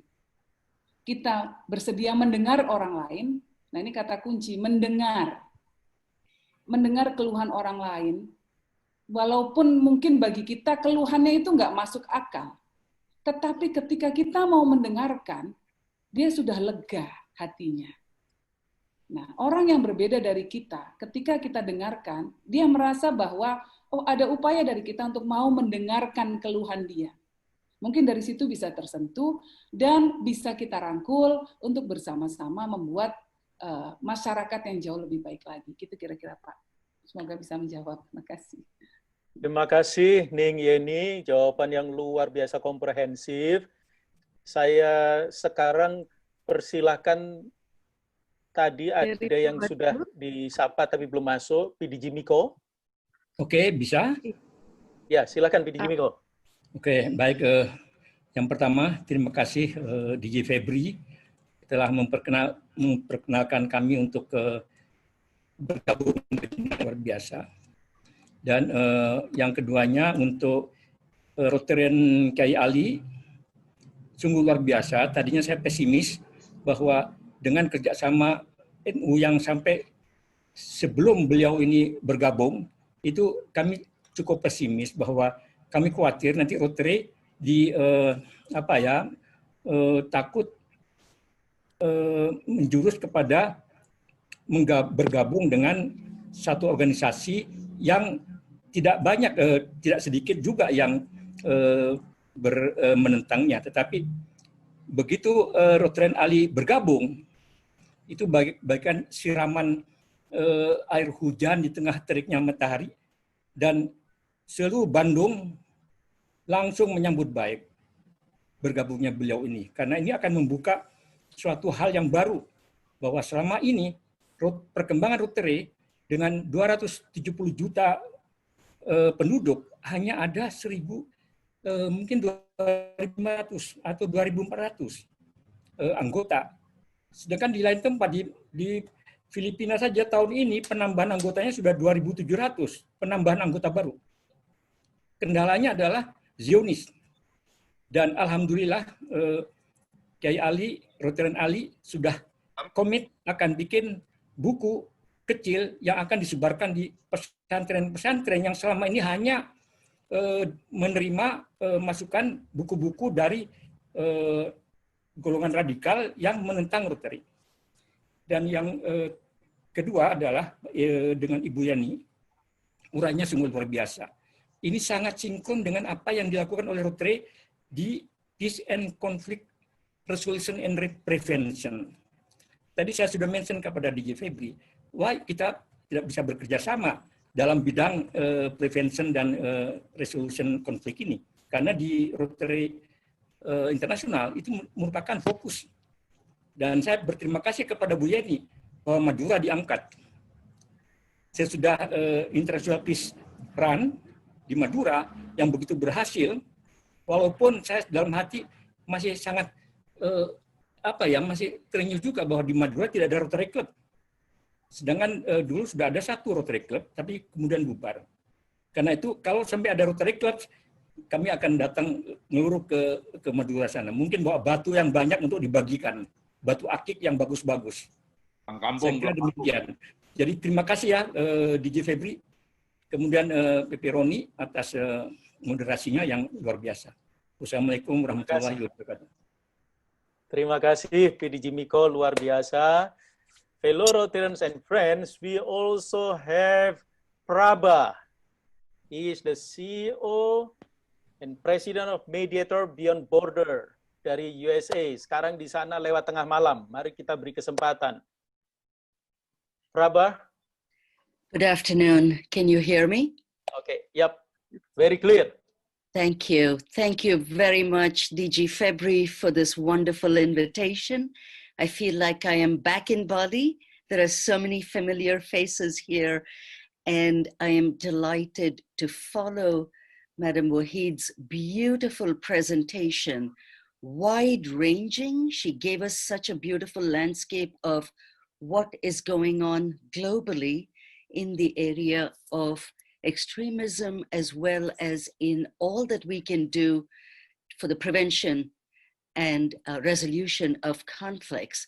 So if you are all wondering how I understood so much of what she said, I have to thank Barbara, who has been quietly translating for me. Thank you so much, Barbara Purwa, for your wonderful translation. I felt like I was there with all of you.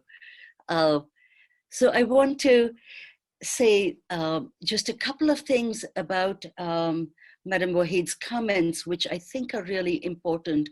This is a particularly important moment for Rotary. I am convinced that the 1.2 million members can form the peace force to address all of those issues that you have heard from the previous speakers, including our religious leaders like the Imam and Father, I'm sorry, Father Simon. Both of them have also spoken about the responsibility of civil society, of religious leaders, and of politicians. We are at a time, I will say, of several crises that we are in. First of all, we have the environmental crisis that has been ongoing. And those of you who are in the small island states, as well as in that region, know very well the threats, despite the fact that leaders of the leading economies of the world don't believe in it, which is a whole different matter. So we have the environmental, and then now we have the pandemic. We have a major health crisis on top of that. And then we have the economic, because of the fallout from the previous factors. And then we have the social political. So we have multiple layers of complexity now, which I think really makes it important for organizations like us to partner with Rotarians.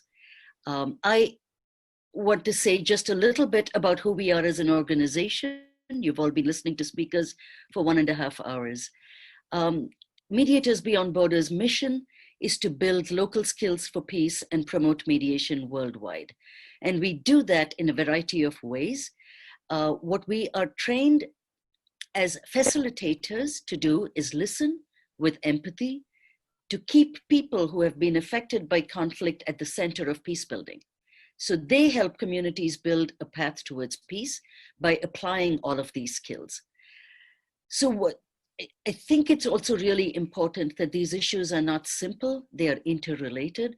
So we work through our multidisciplinary practitioners to address how peace intersects with the economy, with education, with the environment, with health, humanitarian aid, and technology. So as a Rotary service partner, we work with Rotary, with the family of Rotary, with Rotaract clubs, Rotary alumni, to build a stronger, more stable community. And this partnership connects the family of Rotary with resources so that we can take action both globally and locally. I heard Madam Wahid speak about the importance of women and how they can play a leadership role. So what are the ways in which we have partnered together? Rotary clubs are advancing women's involvement in mediation by using vocational training teams and global grants to support MBBI's unique International Peace Training Institute. So among the first district governors is PDG Hidayat, who I know was here earlier, when we sponsored in Jakarta the training of 30 women from this region. We have been working in this region for a long time, as you all know, and what was beautiful about that partnership is that there were Rotarians who were partnering with us to build the capacity of women in all of these countries. Each one of them then goes out into their communities. Some of them are academics, some of them are local leaders, some of them are heads of organizations. So they are doing the work in their own communities in all the ways that you heard our speaker address today. The other regions in the world in which we work, we are involved with Rotary clubs again, from Sierra Leone to Kenya to Colombia. We are partnering on global grants, we are partnering at conferences, and I think we're also now beginning to train Rotarians and Rotaractors to be facilitators themselves. You know, we're all human, so we have to also be aware that peace begins within. It begins within us, it begins within our clubs, and then in our communities. So linking the family of Rotary to peace-building networks and resources are among the things we do. Together, I believe MBBI and the family of Rotary combine resources to save lives today and one day eradicate violent conflict around the world. And in this effort, the family of Rotary plays a very key role in building connected communities, because we know that connected communities are safer communities, safer against the income divisions, safer against radicalism, safer against the divisions that we are seeing globally. We're seeing this all over the world, and I cannot think of a better partner than Rotary with whom to build the peaceful world we want. Thank you. Thank you, Prabha. Quite late in your place, yeah? USA. Oh, it's very early, 3:30 in the morning now. Very early morning. Okay. Kita pindah PDG Alpurwa dari Bali. Apakah monitor? Silakan. Siap. Selamat sore PP Roni dan semua fellow Rotarian. Selamat sore.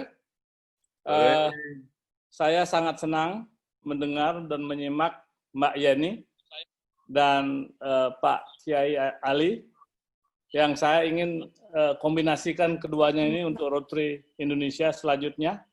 Saya ingin mengingatkan dulu, saya ini sudah di Rotary selama 31 tahun, dan saya ingat sekali, nggak tahu Mbak Yeni masih ingat apa tidak, 20 tahun yang lalu, pada waktu District Conference di Bali, kita mengundang Gus Dur ke Bali untuk membuka conference itu, dan Mbak Yani datang juga, dan saya yang menemani ke panggung waktu itu. Flashback lagi, jauh lagi dari itu, flashback waktu saya mahasiswa tahun 70-an, 71, 72, 73, dosen saya bernama Ibu Gedong Bagus Oke. Apakah Mbak Yani sudah dewasa atau masih kecil waktu itu, nggak tahu? Sudah besar, Pak. Sudah besar. Oke, kalau gitu ingat ceritanya ya. Ya, ya. Jadi waktu saya mahasiswa itu, saya tahu persis Gus Dur sangat berkomunikasi intens mengenai keagamaan, mengenai politik dengan Ibu Gedong Bagus Oke. Kita sama-sama sering sekali mendengarkan cerita-cerita yang segala macam, politik, sosial, budaya, di asram yang kita bangun di Candi Dase. Nggak tahu Pak Yani pernah diajak ke Candi Dase? Pernah. Ya, oke. Jadi cerita kita cocok. Nah, sekarang apa yang saya ingin lakukan, tadi PDG Sujatmiko menyinggung bahwa kita jauh kalah sama Filipina. Kita ini di distrik dulu 3400 di Indonesia, ada 260 juta manusia. Tetapi Rotariannya susah sekali naik lebih dari 2.100. Sedangkan Filipina, dia separuh members manusianya di sana, tapi Rotariannya ada lebih dari 24.000. Nah, apa yang ingin saya sampaikan di sini, kemungkinan di Filipina kan kebanyakan orang yang Kristen di bawah Amerika dulu. Sedangkan di sini, di Indonesia, kebanyakan kita itu Muslim. Dan mungkin ini yang saya harapkan sekali, per 1 Juli ini, kita tidak digabungkan lagi zonnya dengan Filipina, karena kita tidak berkembang. Kita akan digabungkan zonnya ke Bangladesh. Jadi Bangladesh itu berkembang pesat sekali. Dia penduduknya mungkin nggak sampai setengah dari Indonesia, tetapi Rotariannya di sana sudah lebih dari 12 juta.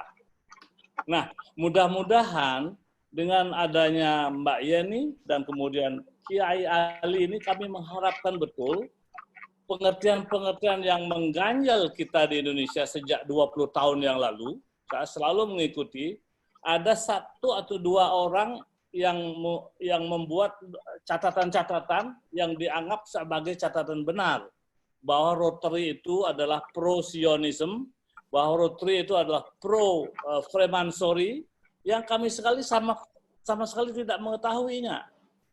Di Bangladesh, di Pakistan, isu-isu ini tidak ada, sama sekali tidak ada. Jadi mudah-mudahan dengan Bu Yeni dan Kiai Ali bisa membantu kita menyampaikan kepada kawan-kawan kita di Jawa yang banyak sekali sebetulnya yang mampu untuk ikut serta Rotary membantu masyarakat yang lain, kita lakukan bersama-sama. Terima kasih banyak. Terima kasih PDG Al, fellow Rotarian and Friends. Apakah ada yang ingin menyampaikan sesuatu? Kita masih punya waktu 12 menit. Apakah ada yang ingin menanggapi? Itu ada Gusan. Gusan ada? Oke. Ada. Gusan, ya. Apakah ada? Ya, Assalamualaikum warahmatullahi wabarakatuh. Oh ya, silakan. Halo? Gusan. Ya, Assalamualaikum warahmatullahi wabarakatuh. Selamat siang. Om Swastiastu, Namo Buddhaya. Terima kasih. Ini kesempatan yang baik untuk menyampaikan bahwa memang seperti yang disampaikan tadi, kenapa di Filipina banyak dan kenapa di negara-negara yang lain tidak ada isu-isu Zionis dan sebagainya, tapi kenapa kita di sini ada, memang negara kita ini termasuk negara yang over candu dalam beragama, yang terlalu berlebihan sehingga terlalu sering melibatkan agama dengan politik-politik praktis. Nah, hal ini membuat kita menjadi korban dari orang-orang yang memanfaatkan agama sebagai kepentingan-kepentingan politik praktis. Makanya saya senang sekali ketika di sini saya bersama dengan ada Mbak Yeni Wahid dan lain sebagainya, membuat semakin merasa pas ketika kita bicara tentang bagaimana humanisme, bagaimana kita bicara secara kemanusiaan yang paling tinggi dan menyingkirkan hal-hal yang lain.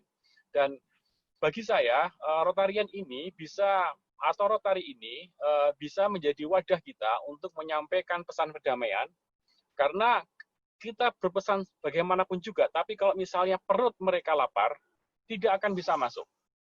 Ada dalam Islam itu ada namanya kadal fakru ayyakuna kufron. Kadang-kadang kemiskinan itu mendekatkan kepada kekufuran. Kufur itu bisa jadi mengkufuri nikmat, kufur itu berarti bisa jadi mengkufuri kemerdekaan, mengkufuri tentang keimanan dan sebagainya.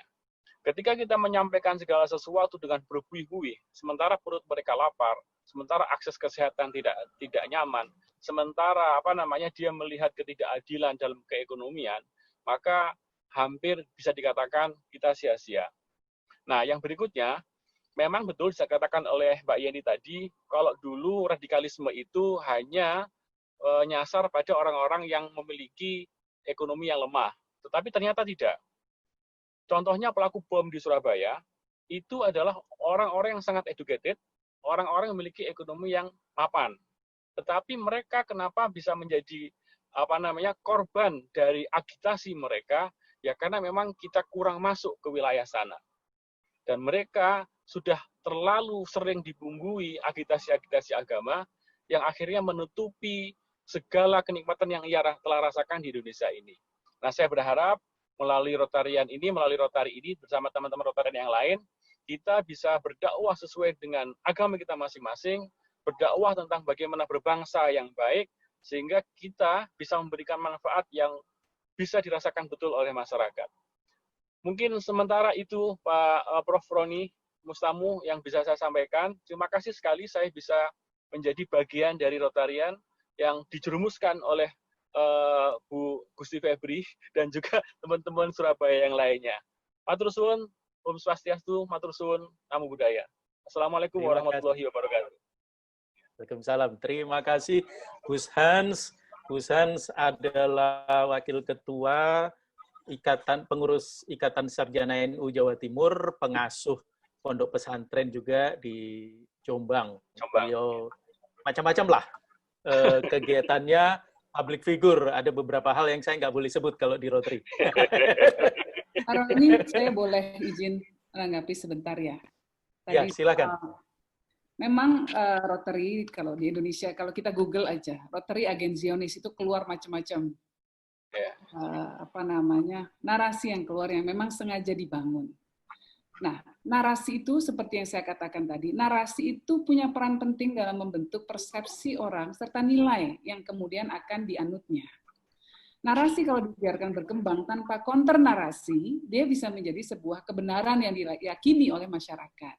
Karena itu penting sekali bagi Rotary juga untuk memberikan klarifikasi, memberikan pemahaman, mengedukasi masyarakat tentang keberadaan Rotary sendiri.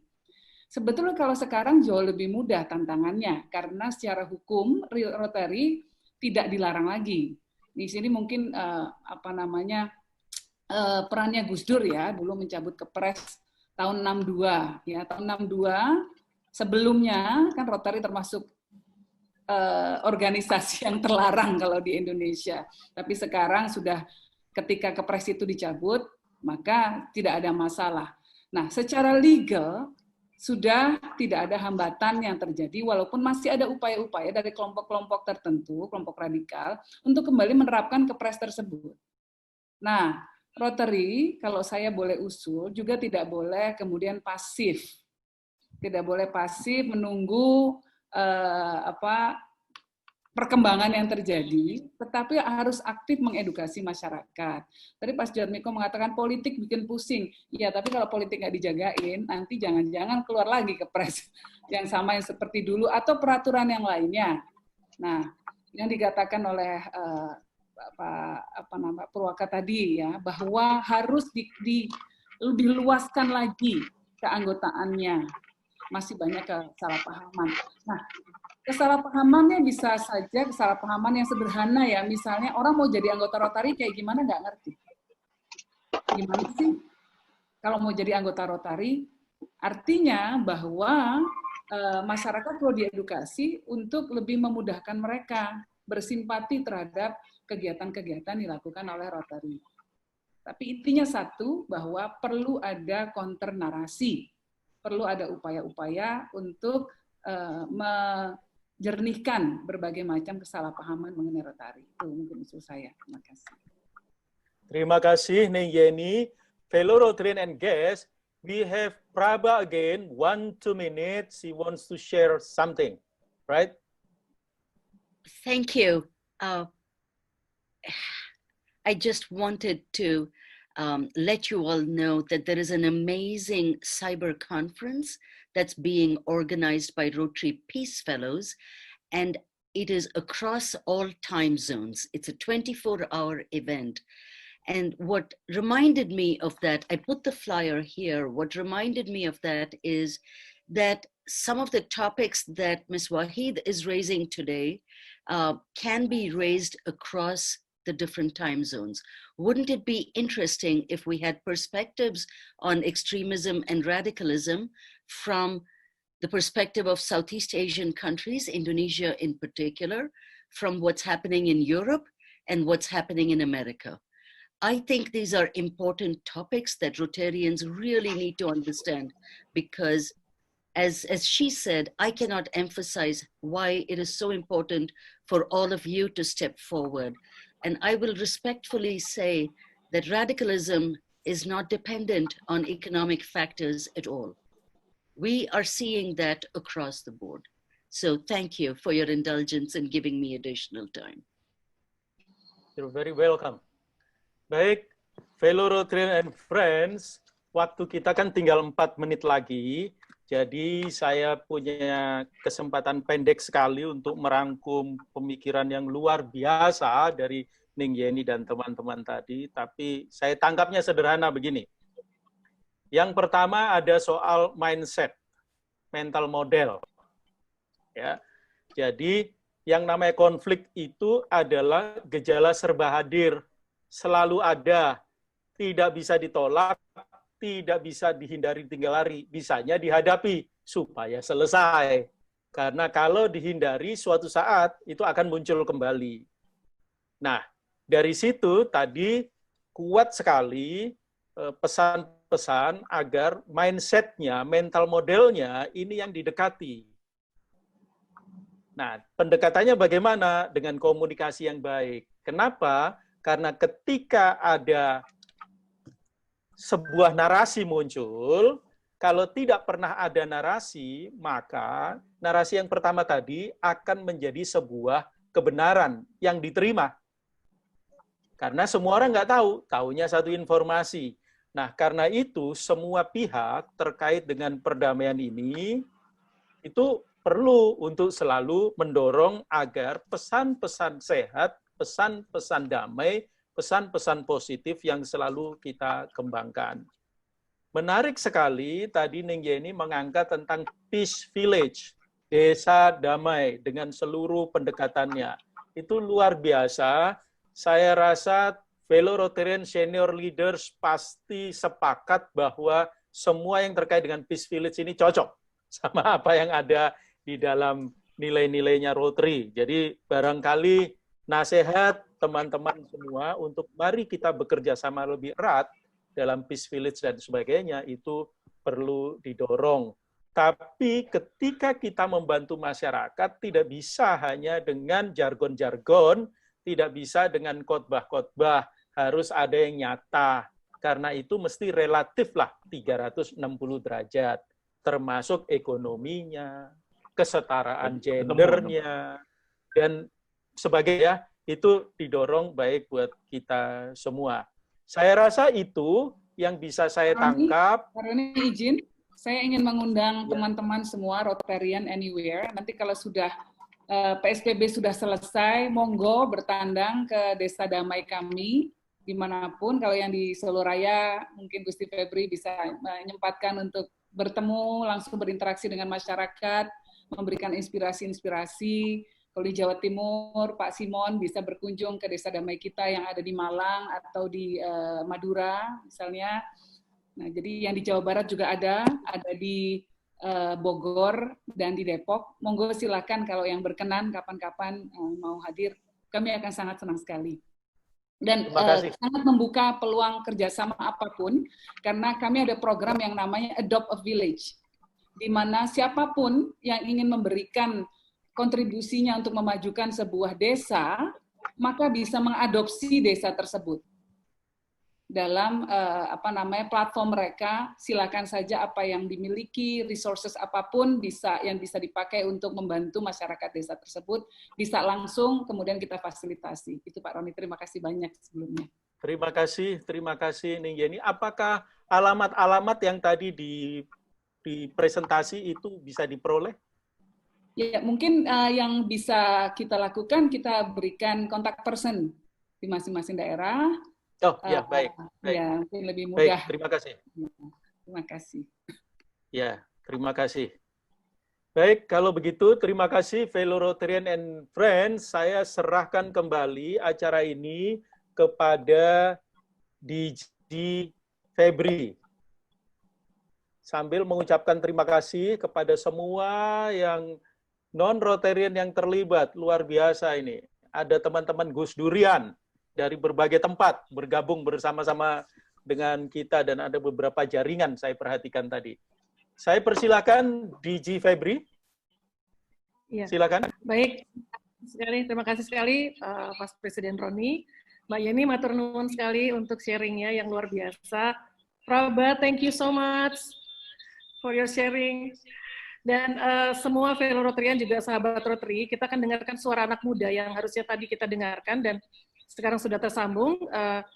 Sebentar kita akan mendengarkan apa yang disampaikan dari anak-anak kami, dari Rotary Youth Exchange student kami, tentang apa yang mereka pelajari dalam program ini, tentang perdamaian. Silakan.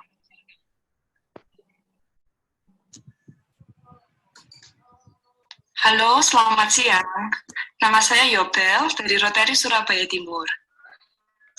Saya adalah salah satu peserta Rotary Youth Exchange tahun 2018-2019 yang pergi berangkat ke Taiwan dan tinggal di kota kecil bernama Taitung. Ya, awalnya saat sampai di sana saya kesulitan untuk berbicara bahasa Mandarin. Tetapi karena saya berbicara dan berlatih setiap hari bersama dengan host family, sekitar 3 bulan saya mulai lancar berbicara. Nah, itu adalah juga permulaan titik di mana saya mulai berkembang. Saya bisa berkomunikasi dengan orang lokal Taiwan. Dan selain itu juga timbul rasa percaya diri untuk membangun pertemanan dengan teman mancanegara sesama exchange. Ya, dari Rusia, Meksiko, Brasil, Jepang, Amerika, Prancis, Australia, dan lain-lainnya. Nah, lewat pertemanan itu, saya melewati berbagai macam pergaulan. Dan dari situ saya belajar mengenal dan menerima budaya, agama, dan wawasan yang berbeda-beda. Sehingga saya tidak merasa canggung dan asing saat bersama dengan teman-teman itu. Kira-kira setelah 8 bulan saya berada di Taiwan, suatu hari saya sedang melihat seorang wanita yang sedang kebingungan di pinggir jalan. Nah, wanita itu di pinggir jalan dengan 2 koper yang sangat besar dan sangat mencolok. Ya, jelas sekali terlihat dia adalah turis yang sedang kebingungan mencari jalan. Nah, waktu itu saya tergerak untuk mendatanginya dan nolong dia. Ya, wanita juga cukup kaget gitu. Saya berbicara dengan dia dengan lancar bahasa Inggris dan juga bisa berkomunikasi dengan orang lokal di Taiwan. Ya, jadi akhirnya saya mengenalkan diri. Oh ya, saya sebagai siswa pertukaran pelajar dari Indonesia. Saya bukan orang lokal Taiwan di sini. Dan akhirnya wanita itu juga bercerita, dia turis dari Australia. Akhirnya setelah 20 menit kita cari-cari jalan ya, kemudian kita berhasil menemukan hotel yang turis Australia ini cari. Nah, dari salah satu experience ini, saya mendapat manfaat bahwa Rotary Youth Exchange membantu saya untuk berani dan yakin untuk melakukan hal yang baik, yang mencerminkan perdamaian. Ini mungkin hanya langkah kecil yang saya lakukan, tetapi bisa membuat perbedaan bagi perspektif turis Australia itu terhadap orang-orang Indonesia. Nah, Yobelnya dulu belum tentu bisa cukup berani. Oleh karena itu, saya bersyukur bisa ikut program Rotary Youth Exchange dan ikut melakukan perdamaian dunia. Go, go, Rotary! Let's keep doing good things to keep a peaceful and a better world. Oke, luar biasa, Yobel, terima kasih. Kita dengarkan suara berikutnya dari anak-anak muda kita yang luar biasa. Hi everyone, my name is Nina and I am a current Rotary Youth Exchange student from District 3420 to District 1530 in California, United States. So let me tell you a little bit about myself. All my life, I've always been considered as a minority, not just in the United States, but also in Indonesia. I will tell you that my life is not easy being a minority. There is always a disadvantage, but it is always up to me to do what's right. This is where Rotary helps. You see, when you meet someone from another country and you have a great relationship with them, then how can you ever hate people from that country, right? This is the purpose of Rotary Youth Exchange, connecting people from all around the world with different backgrounds and ethnicities, different religions, or the lack thereof, different skin colors and sexual orientations. I aspire to be a good ambassador of my beloved country. I want people to see that we have a beautiful culture, and I am proud more than ever to be an Indonesian. We can never end racism if we never educate ourselves about different cultures. We cannot participate in achieving world peace if we never expose ourselves beyond the walls of our comfort zone. So I fell in love with the small town that I stayed in during my exchange year, and I participated in a lot of community services that will help make this community a better place. I'm not able to donate money, but I'm willing to donate my time to those in need. Helping people always gave me a surge of joy. I never did something big. All I did was just little things like distributing food for people who cannot afford them, or doing a cleanup, or serving food for old people during Thanksgiving, or fixing papers at the school's lawn. I know that these little actions would go unnoticed, but these are little steps that we need to take in order to make a change. Now I truly understand Rotary's motto, service above self. My exchange year made me realize that there are so many things in this world that needs fixing. I want Indonesia to be a better place, a better country. I am willing to sacrifice my time to make small changes in Indonesia that will eventually be a big one. And I would be more than happy to join Rotary and make a change in our beloved country. Thank you. Baik, dan satu lagi anak kami yang sedang ada dalam program Exchange Student, ini kebetulan anak saya sendiri, dan tadi saya melihat Mbak Yeni juga didatangi oleh putri-putrinya. Semoga suatu saat nanti insya Allah bisa bergabung bersama program kami di Rotary Youth Exchange Student. Silakan. My name is Bandoro Raden Ajeng Kusuma Maharani, a proud Indonesian exchange student from Rotary District 3420 Indonesia to District 1680 France. Being an exchange student in a new place with a new environment, new language, new culture, even new people that I have never met before is not easy at all. When I was in Indonesia, ever since I was a kid, I was always used to live in diversity. I was always taught to respect differences. And in this era of globalization, people of different backgrounds, cultures, and faith live together. And ever since, the world has become more multicultural and diverse than ever before. So establishing tolerance and harmony has become more crucial and important. And from the beginning of my exchange until today, the last few weeks of my exchange, I've learned a lot. Especially being a minority here, I've learned that in order to face and adapt with changes, we have to build our tolerance. I'm lucky that I'm placed in a city with a very large diversity. I've not only met, but I lived with the diverse community here where I currently live in Mulhouse. Thanks to Rotary, I am able to learn that having tolerance to connect the world and build a peaceful society is very important. In conclusion, I've learned that tolerance is a very important concept that helps people to live together peacefully. To be tolerant means that you accept other people's opinion, preferences, culture, backgrounds, and differences, even when they live in a way that you don't agree with. Being in a new quote-unquote world makes me realize that it is actually not that simple to be a tolerant person. It is okay to stick to your own values, to your own culture, but it makes sense to evaluate your values, especially if they are having a good effect on others. So from here, we can learn that as a human being, in order to survive and live peacefully with each other, the main key is to build peace and tolerance for the society. I have a very high hope for Indonesia. Indonesia is a great example of unity and diversity. So I have a hope that sooner in the future, we can reflect our slogan, Bhinneka Tunggal Ika, as a slogan of peace for the world.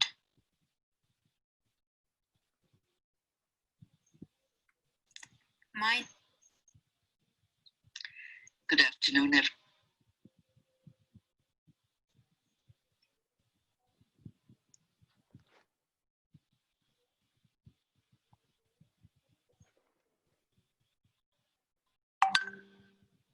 DG Febri, suaranya.